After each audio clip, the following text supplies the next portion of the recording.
Assalamualaikum warahmatullahi wabarakatuh. Perkenalkan, saya Ngasila Dewi Soekarnohati dengan NIM 34021902227 kelas manajemen G.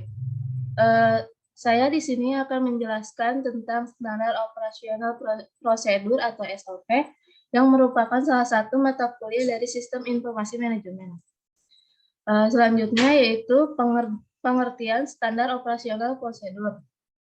Menurut Cipto Atmoko atau 2011, standar operasional prosedur adalah suatu pedoman atau acuan untuk melaksanakan tugas pekerjaan sesuai dengan fungsi dan alat penilaian kinerja instansi pemerintah berdasarkan indikator teknis, administratif, dan prosedural sesuai tata kerja, prosedur kerja, dan sistem kerja pada unit kerja yang bersangkutan. Kemudian menurut Arini T. Sumahatiwijojo 2015, yaitu dokumen yang lebih jelas dan rinci untuk menjabarkan metode yang digunakan dalam mengimplementasikan dan melaksanakan kebijakan dalam suatu organisasi seperti yang ditetapkan dalam pedoman. Kemudian menurut Arnani P. tahun 2016, yaitu SOP adalah serangkaian instruksi kerja tertulis yang dibakukan atau dokumentasi mengenai proses penyelenggaraan administrasi perusahaan, bagaimana dan kapan dan di mana dan siapa yang melakukan. Kemudian menurut Sailendra tahun 2015, SOP adalah panduan yang digunakan untuk memastikan kegiatan operasional organisasi atau perusahaan berjalan dengan lancar. Kemudian, yaitu manfaat dari standar operasional prosedur atau SOP, yaitu menurut Permenpan nomor 0/M/Pan/11/2008, manfaat SOP yaitu 1. Sebagai standarisasi cara yang dilakukan pegawai dalam menyelesaikan pekerjaan khusus, mengurangi kesalahan dan kelalaian. Yang kedua, SOP membantu staf menjadi lebih mandiri dan tidak tergantung pada intervensi manajemen sehingga akan mengurangi keterlibatan pimpinan dalam pelaksanaan proses sehari-hari. Kemudian yang ketiga, meningkatkan akuntabilitas dengan mendokumentasikan tanggung jawab khusus dalam melaksanakan tugas. Yang keempat, menciptakan ukuran standar kinerja yang akan memberikan pegawai cara konkret untuk memperbaiki kinerja atau serta membantu mengevaluasi usaha yang telah dilakukan. Kemudian yang kelima, menciptakan bahan-bahan training yang dapat membantu pegawai baru untuk cepat melaksanakan atau melakukan tugasnya. Yang keenam yaitu menunjukkan kinerja bahwa organisasi efisien dan dikelola dengan baik. Kemudian yang ketujuh, menyediakan pedoman bagi setiap pegawai di unit pelayanan dalam pelaksanaan pemberian pelayanan sehari-hari.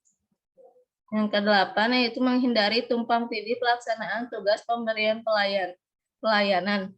Kemudian yang kesembilan, membantu penelusuran terhadap kesalahan prosedural dalam memberikan pelayanan, menjamin proses pelayanan tetap berjalan dalam berbagai situasi. Kemudian selanjutnya yaitu fungsi dari standar operasional prosedur. Fungsi dari SOP yaitu yang pertama, memperlancar tugas petugas atau pegawai maupun tim atau unit kerja. Yang kedua itu sebagai dasar hukum jika terjadi penyimpangan. Yang ketiga, mengetahui dengan jelas hambatan dan mudah dilacak. Yang keempat, mengarahkan petugas atau pegawai untuk sama-sama disiplin dalam bekerja. Yang kelima, sebagai pedoman dalam melaksanakan pekerja rutin. Itu menurut Indah Puji tahun 2014. Selanjutnya yaitu tujuan dari standar operasional prosedur.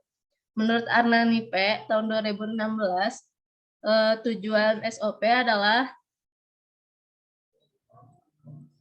1. Agar pegawai dapat menjaga konsistensi dalam menjalankan suatu prosedur kerja. 2. Memudahkan proses pengontrolan pada setiap prosedur kerja. 3. Mengetahui dengan jelas peran dan fungsi tiap-tiap posisi. 4. Memberikan keterangan atau kejelasan tentang alur, proses kerja, wewenang, dan tanggung jawab dalam bekerja. 5. Memberikan keterangan tentang dokumen-dokumen yang dibutuhkan dalam suatu proses kerja. 6. Melindungi perusahaan dan pegawai dari malpraktek atau kesalahan administrasi lainnya. Ketujuh, menghindari kesalahan, keraguan, duplikasi, dan inefisiensi. Kedelapan, mengarahkan pegawai untuk disiplin dalam pekerjaannya. Kesembilan, sebagai pedoman dalam mengerjakan pekerjaan rutin. 10. Mengidentifikasi pola kerja tertulis, sistematis, dan konsisten agar mudah dipahami oleh seluruh pihak yang terlibat dalam internal maupun eksternal. Dan yang terakhir, memudahkan proses pemberian tugas serta tanggung jawab pada unit kerja. Selanjutnya yaitu tujuan SOP menurut Tambunan pada tahun 2013.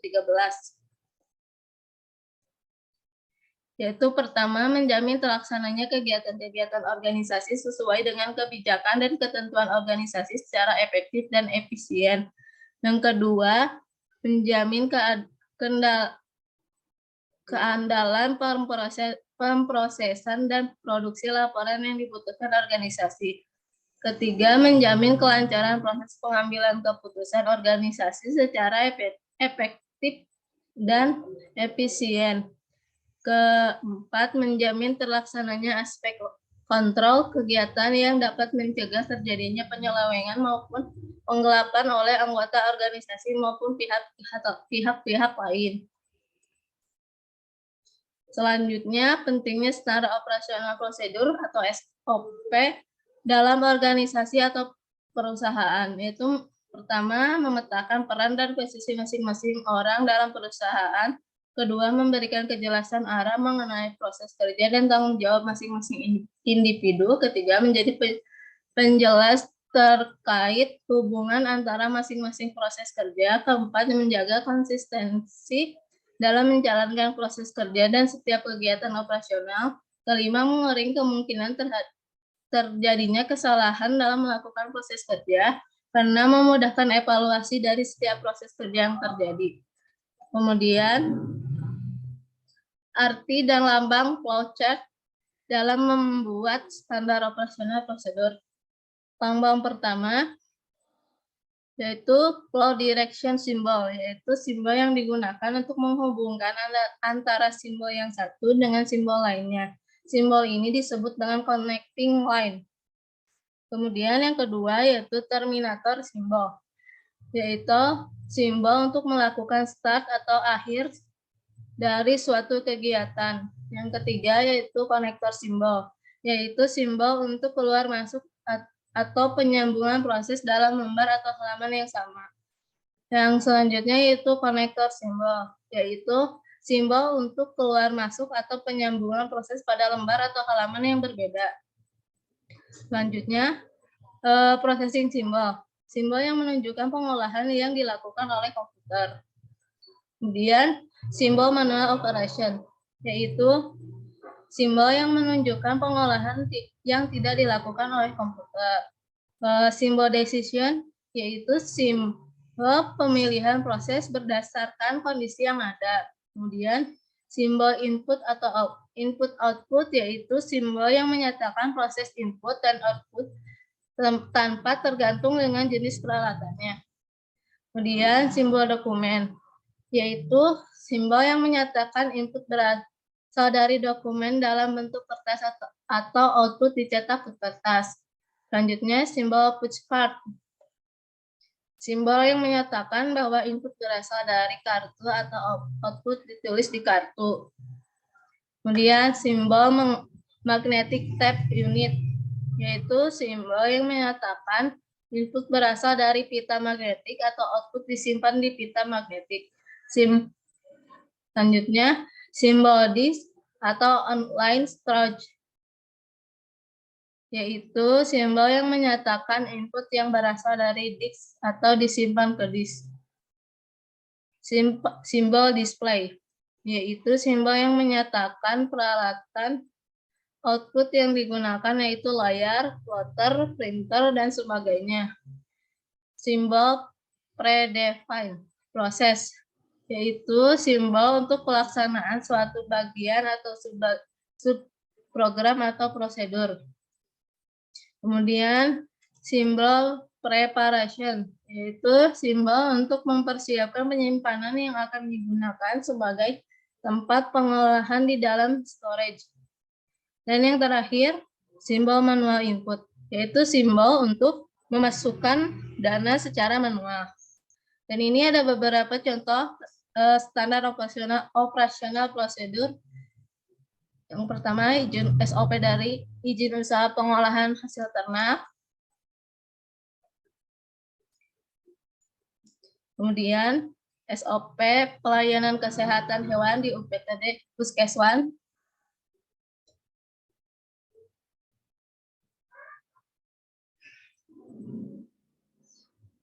Kemudian SOP prosedur memasuki ruang server.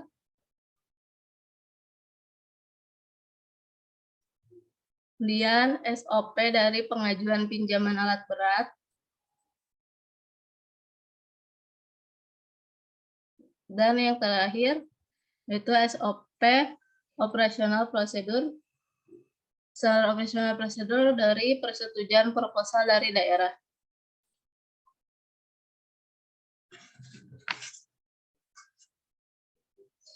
Selanjutnya, saya akan menjelaskan atau membuat SOP.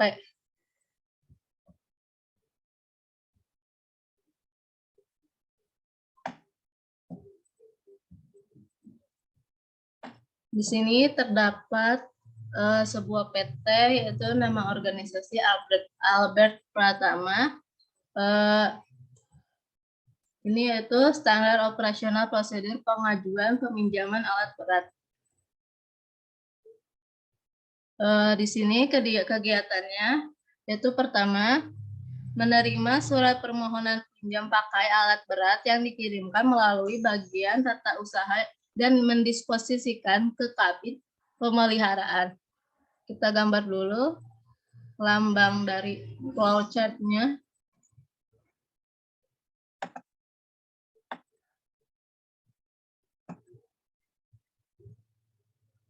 Kemudian untuk mutu baku kelengkapannya yaitu surat permohonan peminjaman alat berat dari pihak kedua untuk waktunya 1 hari dan outputnya yaitu surat permohonan peminjaman yang telah terdisposisikan Kadin. Selanjutnya kegiatannya yaitu mempelajari surat terdisposisi dan memberikan disposisi pada kasih peralatan. Kemudian kita gambarkan alur perjalanannya.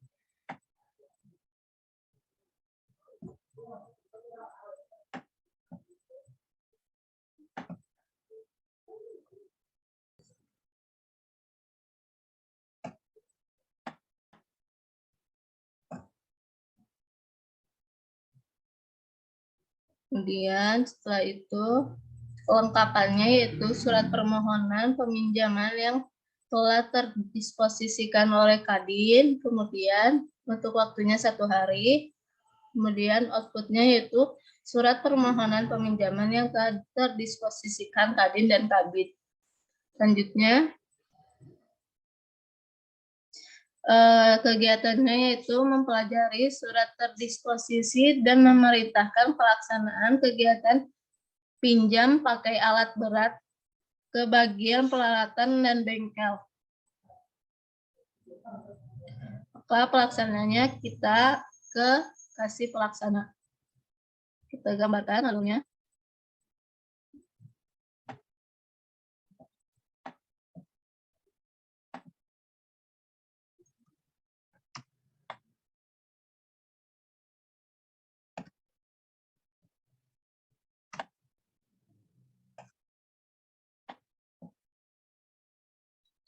Untuk kelengkapannya yaitu surat permohonan alat berat yang telah disposisikan Kadin dan Kabid.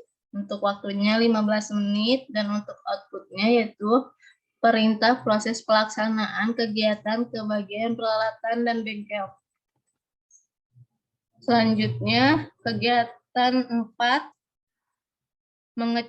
mengecek kesediaan alat berat dan mengurus administrasi teknis atau SPJT, serta berkoordinasi dengan KO bengkel untuk kesiapan fisik alat berat. Pelaksananya yaitu KO Pelarat.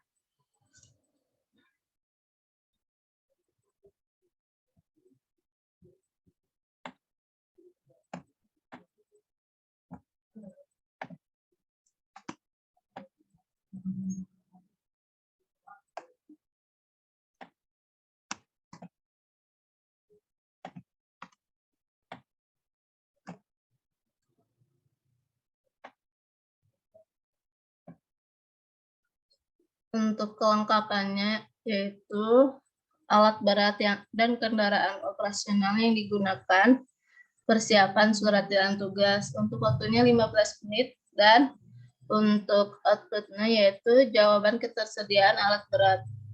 Selanjutnya yaitu melakukan cek fisik kesiapan mobilisasi alat berat. Jika bagus, maka berkoordinasi dengan bagian peralatan untuk melakukan mobilisasi, dan jika ada masalah, maka melaporkan ke KASI. Kemudian kita pelaksananya yaitu ke bengkel. Kita gambarkan.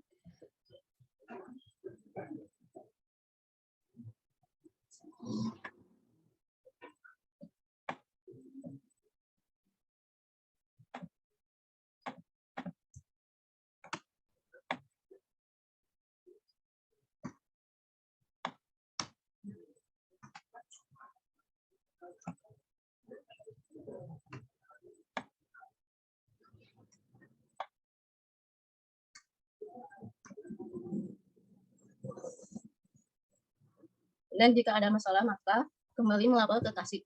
Berarti jalurnya yaitu kita kembali ke KASI. Dan ini KASI peralatan.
Untuk kelengkapannya yaitu alat berat, kendaraan mobilisasi, alat pendukung. Untuk waktunya 1 hari, dan untuk outputnya hasil cek fisik dan alat pendukung. Selanjutnya yaitu melakukan persiapan mobilisasi berkoordinasi dengan bendahara untuk memenuhi BBM dan sebagainya. Berarti untuk pelaksananya yaitu peralatan,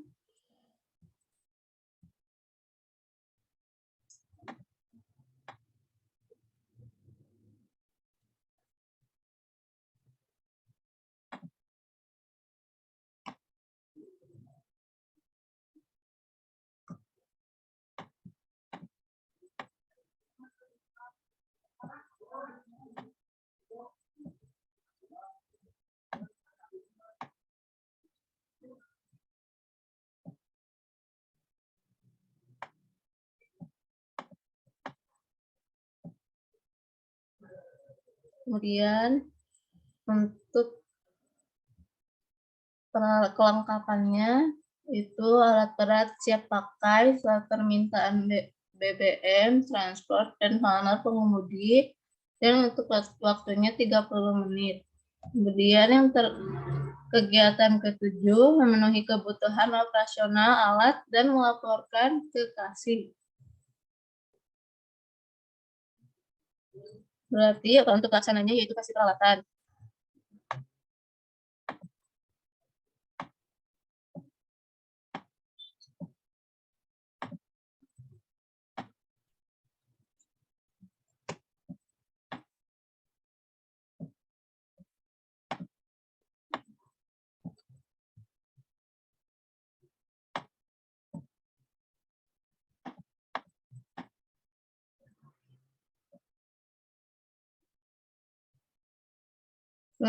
Untuk waktunya yaitu 30 menit.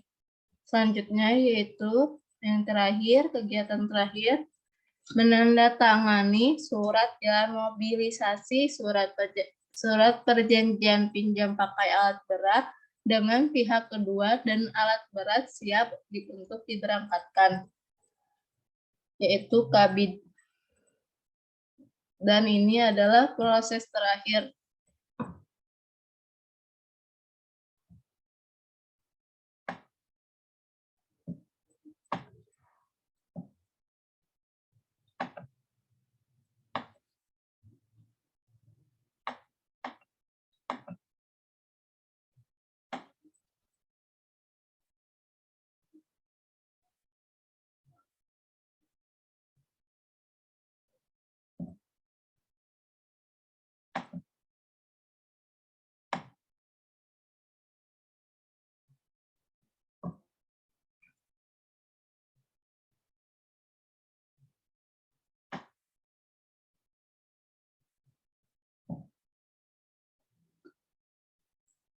Untuk kelengkapannya yaitu SPTJ dan surat perjanjian pinjam pakai, waktunya 10 menit, dan outputnya yaitu alat berat siap dimobilisasikan.